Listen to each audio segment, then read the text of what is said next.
Good afternoon dear student. जैसा कि पिछली कक्षा में आपने कक्षकों में इलेक्ट्रॉनों के वितरण संबंधी प्रथम नियम जो हमने आप-बाउ का नियम बतलाया था उसको पढ़ा होगा। फिर आप-बाउ के नियम के अपवाद भी पढ़े होंगे। इसमें एक महत्वपूर्ण कक्षकों में इलेक्ट्रॉन के वितरण संबंधी दूसरा जो नियम है वह है N+L नियम। बहुत इंपॉर्टेंट नियम है कि सर जी हमें को निर्माण करना नहीं आता है, आप-बाउ प्रिंसिपल में आपको काटने में गलती हो गई तो उसकी जांच भी कैसे कर पाओगे, तो इस नियम की सहायता से करवाएंगे हम। N+L नियम की सहायता से कर पाओगे। N+L नियम जिसको आप अंग्रेजी में भी बोलेंगे क्या, N+L रूल। बहुत सारी किताबें इसको बोर-बरी का नियम भी कहती हैं, बोर-बरी का नियम भी कहती हैं, और कुछ किताबें इसको क्लैंचोवस्की रूल भी कहती हैं, क्लैंचोवस्की रूल। लेकिन आपको केवल N+L नियम के तहत ही जानना है कि N+L नियम क्या है। तो N+L नियम में आएंगे तो आपको दो चीजें तो जाननी ही होंगी कि N क्या है, L क्या है।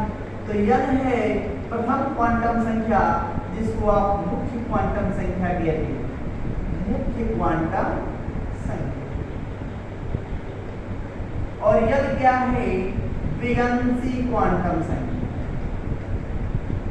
विगंसी क्वांटम संख्या। इन दोनों की बात करें तो इन दोनों मतलब मुख्य ऊर्जा स्तर और उप ऊर्जा स्तर के योग से भी हम बतला सकते हैं कि कौन सा कक्षक या कौन सा उपकोष न्यूनतम ऊर्जा स्तर का है और कौन उच्चतम ऊर्जा स्तर का है। जैसे कि बात करें, आपको बतलाना हो कि सर जी 1s की ऊर्जा स्तर 2s से कम होती है, क्यों, अर्थात 2s ज्यादा वाला होता है, क्यों, तो उसका आंसर भी आप किससे दे सकते हैं, N+L नियम से।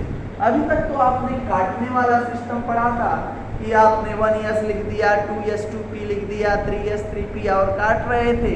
हम उसको भी लेंगे और इस नियम की सहायता से भी बतला देंगे कि N+L नियम कहता क्या है कि कौन न्यूनतम होगा और कौन उच्चतम ऊर्जा स्तर का होगा। तो N+L नियम के दो पॉइंट आपको पढ़ेंगे। पहला पॉइंट क्या कहता है, कहता है कि जिस भी उपकोष के लिए N+L का मान, N+L का मान न्यूनतम होगा वही न्यूनतम ऊर्जा स्तर होगी।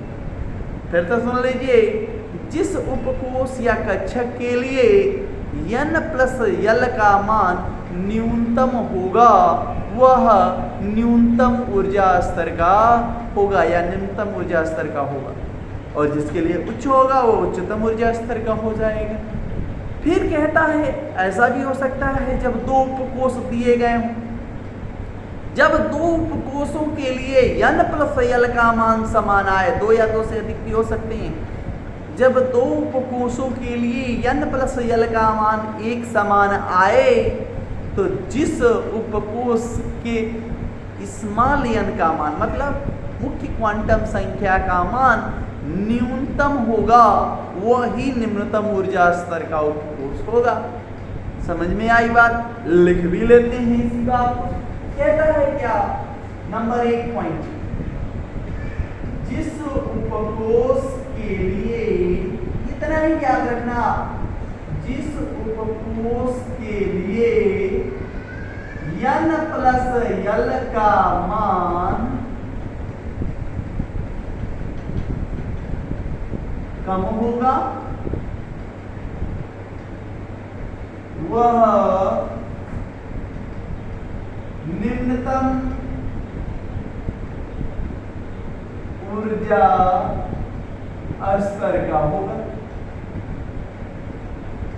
निम्नतम ऊर्जा स्तर का होगा, अर्थात सबसे पहले इलेक्ट्रॉन इसी में भरा जाएगा। फिर कहता है जब दो उपकोषों के लिए जब दो उपकोषों के लिए n प्लस l का मान एक समान आए,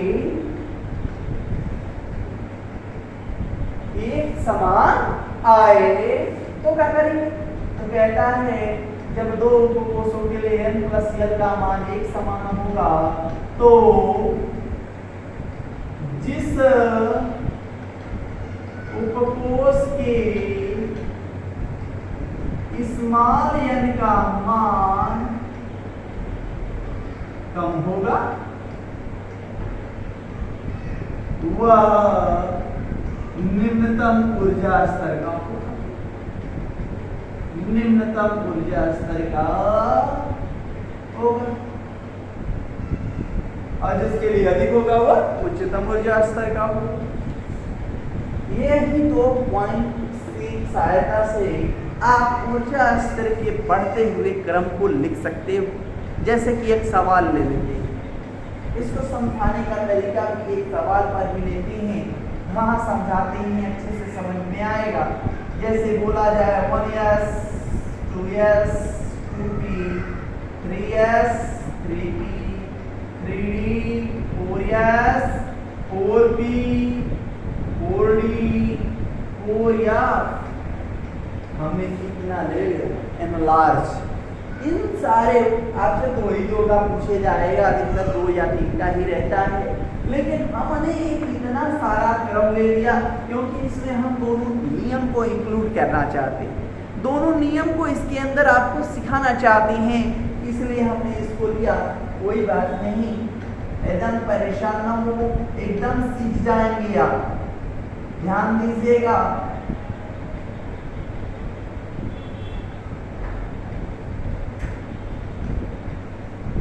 ऐसे जितने का भी आपको दिया गया रहेगा ऐसा कर लीजिएगा। करने का मतलब क्या है? स्मॉल n का मान जानना होगा, l का मान जानना होगा और स्मॉल n प्लस l का मान जानना होगा। समझ लीजिए, ये 1s है ना, 1s के लिए देखिए ध्यान दे, 1 क्या बतला रहा है मुख्य क्वांटम संख्या, और याद करिए सर जी ने बताया था 0 1 2 3 s p d और f। l का मान s के लिए क्या होता है? s के लिए l का मान सदैव 0 होता है। हो गया ना? यहाँ पर आ जाए n की वैल्यू कितना 2, क्योंकि आगे देख रहे हैं आप, जो नंबर होगा आगे वो निकालेंगे, और s क्या है? उपकोष है, और s के लिए l का मान क्या होता है? यहाँ पर आते हैं 2p की बात करें, 2p में n की वैल्यू 2, p के लिए l का वैल्यू कितना 1 होता है। यहाँ समझिए, बार बार कह रहा हूँ, इस लाइन को पूरी नहीं 0 1 2 3 s p d, और ये विचार कर देंगे तो g, और यहाँ पे देखा 3, और s के लिए l का मान 0, क्योंकि s के लिए कभी भी कितना भी कोई संख्या हो, लेकिन l का मान क्या होगा? 0 होगा।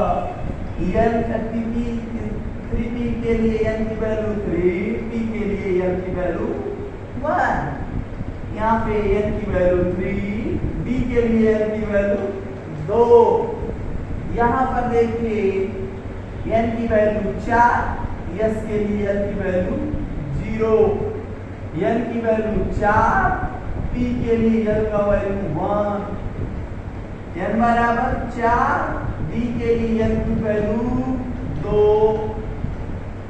और यहाँ पर n की वैल्यू 4, f के लिए n की वैल्यू 3 होती है। यहाँ तक ये उनकी समस्या है। फिर से कह रहा हूँ, ये बात याद रखिएगा, s के लिए l का मान सदैव 0, p के लिए l का मान सदैव 1 होता है, d के लिए l का मान सदैव 2 होता है, f के लिए l का मान 3 होता है। बाकी सब तो आगे की जो संख्या होती है वही कोष को बतलाती है, वही मुख्य क्वांटम संख्या को बतलाती है। हो गया? अब ध्यान दें, 1 और 0 को जोड़ेंगे तो कितना आंसर 1, 2 और 0 को जोड़ेंगे तो 2, 2 और 1 3, 3 और 0 को जोड़ेंगे तो 3। अब समस्या आ गई, यहाँ तक तो सीधा गए सर, लेकिन यहाँ जाने के बाद फंस गए एक बात। कहता है यहाँ तो ठीक है, इसमें न्यूनतम ऊर्जा स्तर का क्या क्रम यहाँ बना रहे हैं, इसी का आंसर यहाँ दे रहे हैं आपको। नियम पढ़ते जाएं, समझते जाएं। पहले 1s आएगा, 1s न्यूनतम ऊर्जा स्तर का हो गया, उससे उच्चतम क्या हो गया 2s हो गया। आपका ये आंसर बना रहे हैं।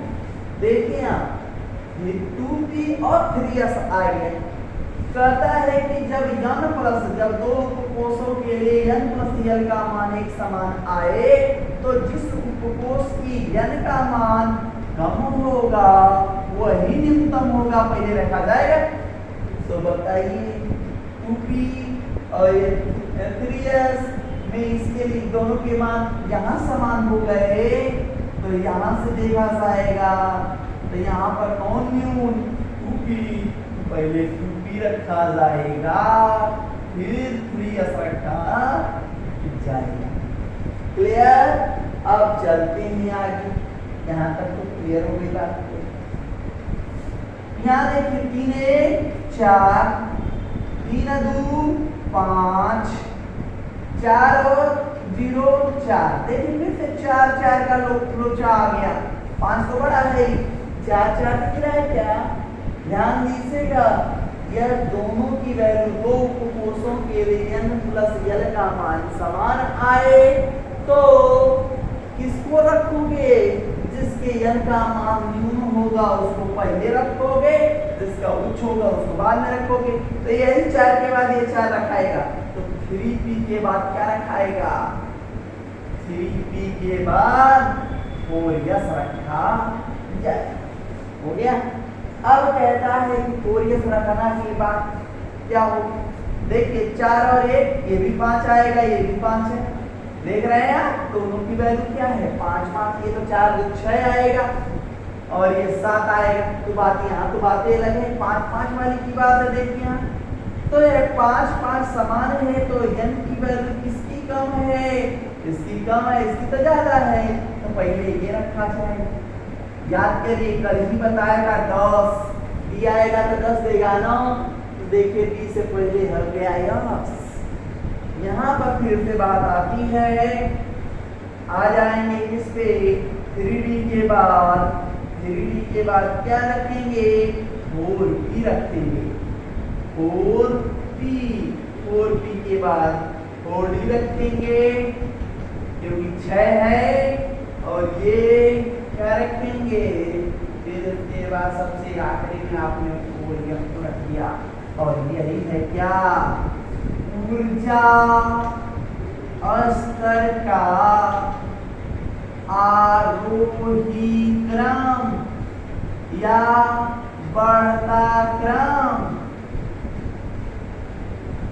आरोही का मतलब असेंडिंग ऑर्डर होता है, बढ़ता हुआ क्रम छोटका से बड़का की ओर। और हमेशा जानते रहिए यह खुला रहता है, चोंच खुली रहती है, वो बड़ा होता है, और यह बंद रहता है, ये छोटा रहता है। ये छोटा ये बड़ा, ये सिंबल है, सीख गए होंगे आप। चलिए इसी आधार पर हम एक छोटा सा सवाल देते हैं, उसको भी देखें आप।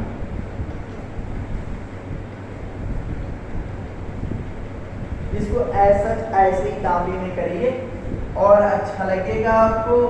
हम इसी में से एक सवाल उठाते हैं और वहाँ 2 उपकोष होगा और उसको बदलाना होगा। आप देखते हैं बता पाते हैं या नहीं? देखिए ध्यान से, कहता है कि सर जी 5s 4d 5s 5p के ऊर्जा स्तर का क्रम लिखना है, के ऊर्जा स्तर का बढ़ता क्रम लिखना है। आप ये हो जाएंगे नहीं होंगे। क्या करेंगे, 4D लिख देंगे, 5s लिख देंगे, 5p लिख देंगे, 2 को डंडा खींचेंगे, 3 भाग हो जाएगा। 3 भाग होने के बाद ध्यान से एक और डंडा खींच के उसको सब सेपरेट कर देंगे, बना लेंगे। n की वैल्यू रख देंगे, l की वैल्यू रख देंगे। n की वैल्यू कितना, 4। d के लिए तो याद रखें P0 1 2 3 S P D और F। d के लिए l की वैल्यू 2, n की वैल्यू कितना 5 क्योंकि आगे 5 है। s के लिए l की वैल्यू 0। यहाँ देखिए 5p में 5 और p के लिए l की वैल्यू 5। जोड़ दीजिए भैया n प्लस l कैसे करोगे, n प्लस l करोगे तो 6 आएगा, ये 5 आएगा, ये 6 आएगा। अब समस्या आई आपकी, तो कोई समस्या नहीं, जो कम वाला है तो पहले रख ही दीजिए। तो 5s रखा गया, 5s सबसे न्यूनतम ऊर्जा स्तर का हो गया। क्या हो गया, निम्नतम ऊर्जा स्तर का हो गया। अब उच्चतम आपको देखने हैं, तो उच्चतम हाई होगा कि हाई होगा, ये समस्या है, टेंशन नहीं लेंगे। जब मान समान हो तो जिसके n का मान न्यून होगा वो क्या होगा, निम्नतम।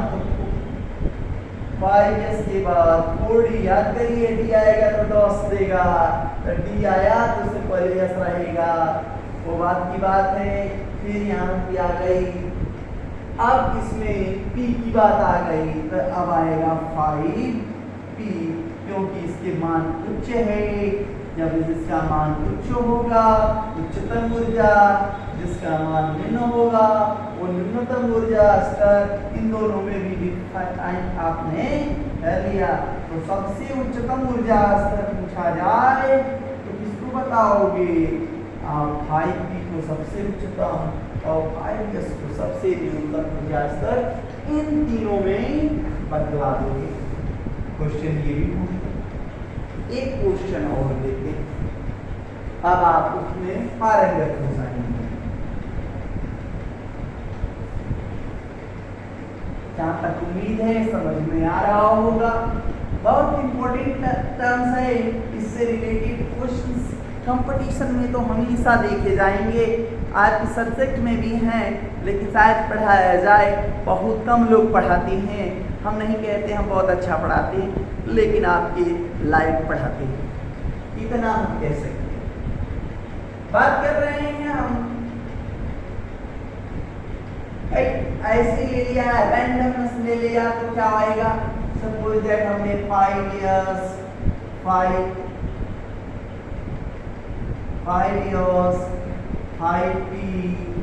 5d 5 years 6 years ले 5 ले लिए हमने, रैंडमली ले लिया SPDF। फिर कह रहे हैं कि सर जी बता दो ऊर्जा स्तर का, तो झटका से बताते हैं, बिना लगाए 5 0 5 1 5 2 5 3 6 1, कितना तो कर ही सकते। कितना मान आया, 5 6 7 8 7 हो गया।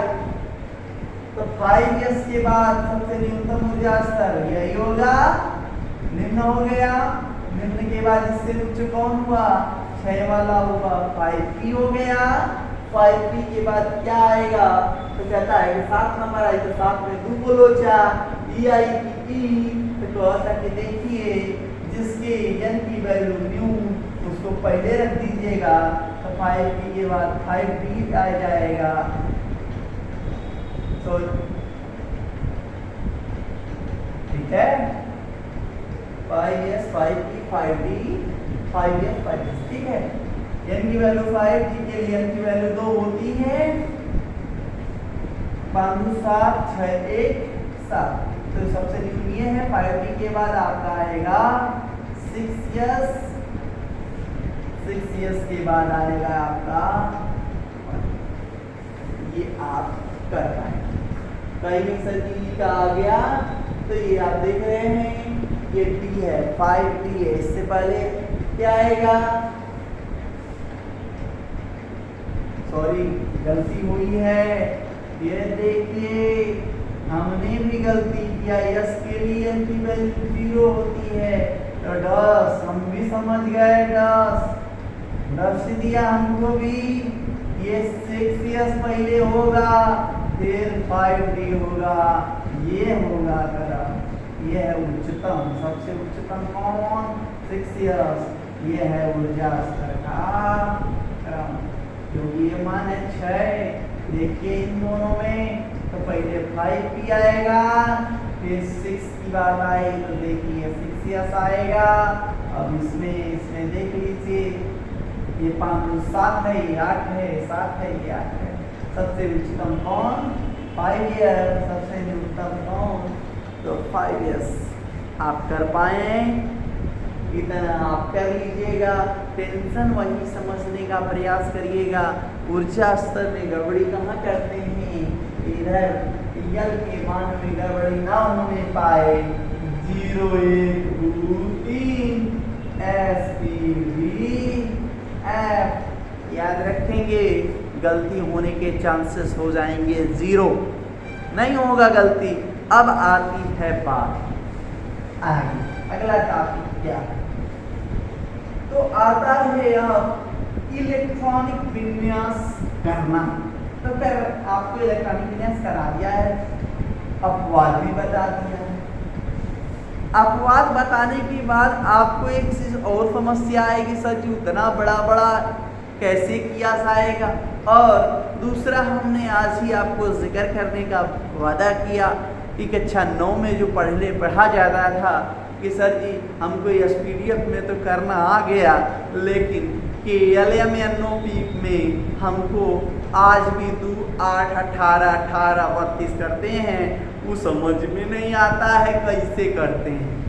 तो उसको सीखते हैं, हल्का सा, ज़्यादा नहीं, थोड़ा सा उसको भी सीख लेते हैं। तत्पश्चात आपको परमाणु रोड से भी इलेक्ट्रॉनिक विन्यास करना आज ही सिखा देंगे। चलें बात करते हैं। कहता है कि सर बोरबरी के नियमानुसार कोषों में, अभी कक्षकों में हमने पढ़ा है, ये आपके सिलेबस में नहीं है। Important for competition, important for competition,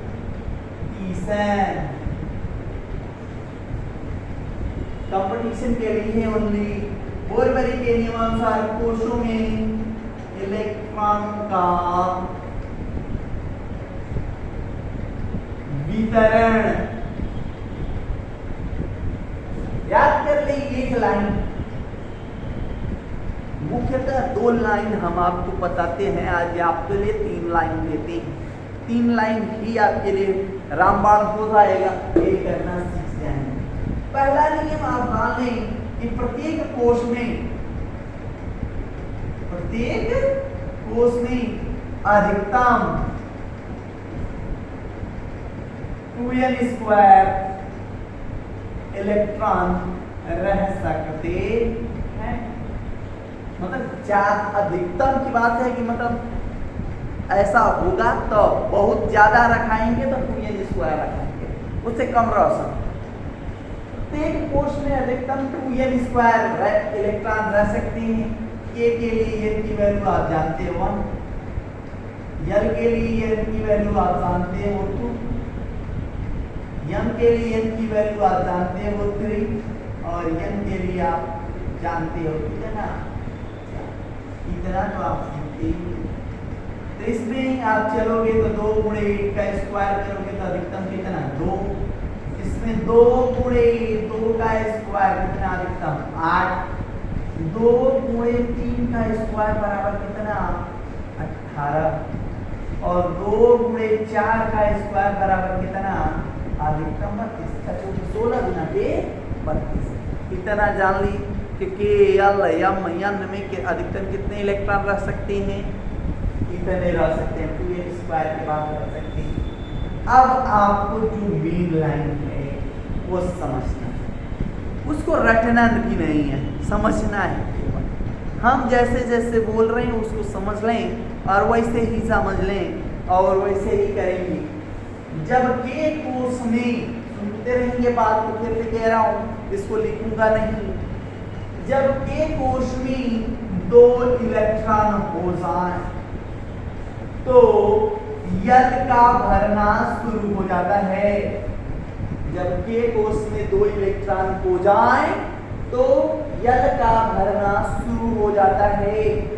जब यल में 8 इलेक्ट्रॉन हो जाए, कितने, 8 इलेक्ट्रॉन हो जाए तो यम का भरना शुरू हो जाता है।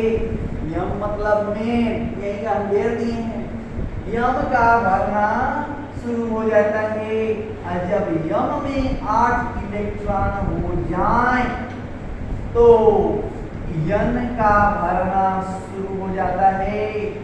यन में जब 2 इलेक्ट्रॉन, यही बात रखना है, यन में जब 2 इलेक्ट्रॉन हो जाए तो पुनः यम का भरना शुरू हो जाता है।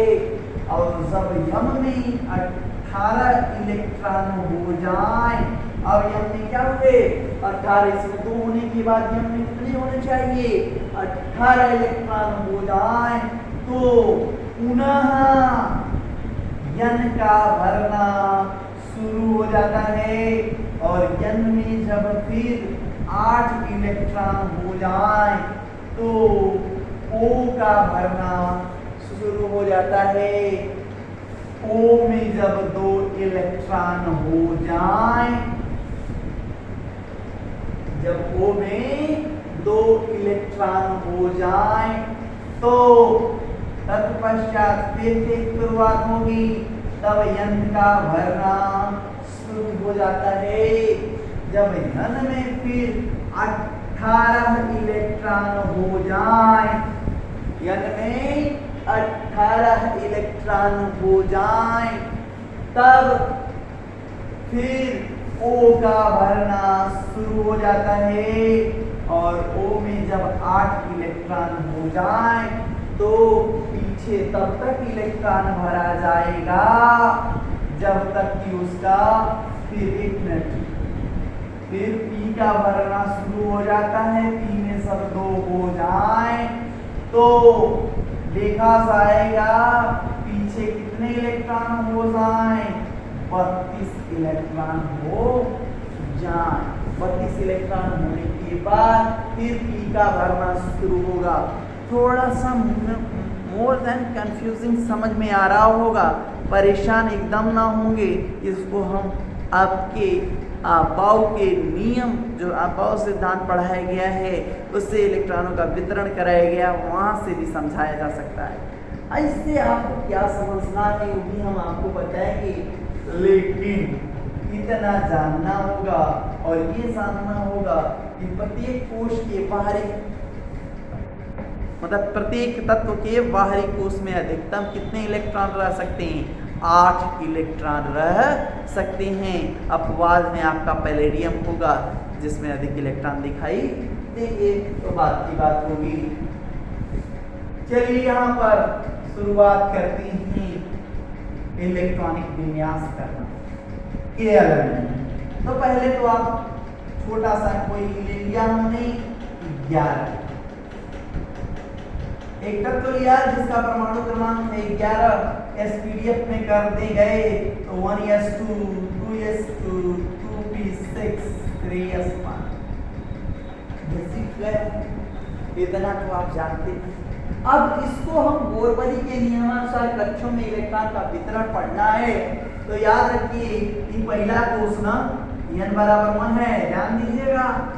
कितने इलेक्ट्रॉन, 2, देखिए कोश का इलेक्ट्रॉन हो गया, किसका हो, देखिए ये भी n बराबर 2, ये भी n बराबर 2, जब आधार बराबर हो तो घात को जोड़ देना, इनका और इनको मिला दो तो 2 और 1 6 कितना हो जाएगा 8। यल में हो गया।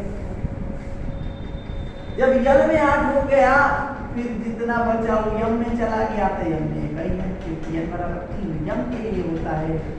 ध्यान से देखिए, अब देखो ये इलेक्ट्रॉनिक विन्यास का चलिए बात करते हैं, थोड़ा फर्क पड़ेगा। कैल्शियम लेते हैं 20,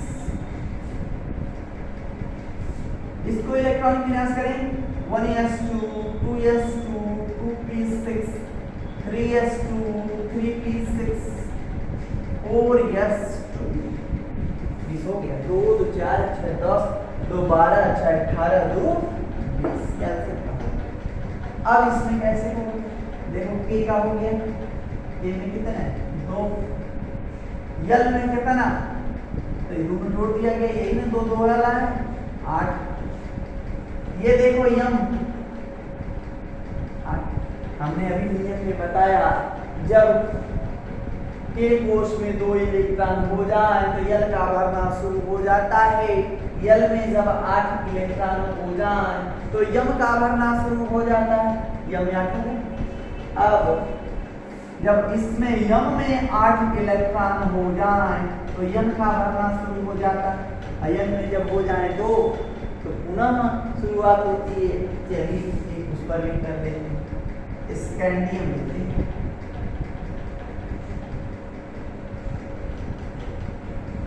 One s2 2s2 2p6 3s2 3p6 4s2 3d1 कराया है कल का इलेक्ट्रॉनिक विन्यास।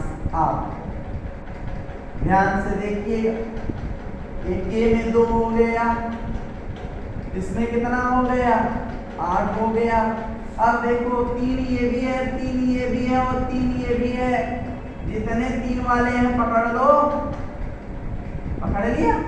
अब उनके इलेक्ट्रॉनों को जोड़ दो 2 अच्छा 8 8 है 1 9, यम में हो गया 9।